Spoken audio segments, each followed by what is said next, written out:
Momentin që themi që si ka mundësi fëmia im ta bëj diçka të tillë, kam përshtypjen se nuk kemi qasjen e duhur. Ne si me veten tonë, duke nisur me veten tonë, sepse mund t'i thuash nganjëherë si ka mundësi unë ta bëj këtë gabim.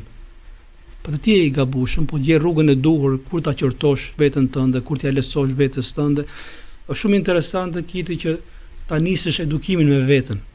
Shumë interesant. Do të thënë ti ulesh përpara vetes tënde me pasqyrë dhe të dish si qoftë edhe çerekun asaj që ti qorton fëmijën tënde apo me bashortën apo anasjellë, s'ia thuash ti vetes tënde. Kjo është kulmi i guximit.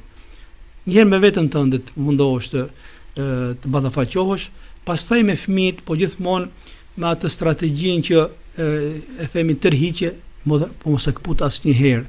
Nga ana tjetër qorto, po jo të thyesh zemrën, jo ta mërzisësh gjën. Duke orientuar shpesh herë dhe pa e ndjer ai që ti po orienton.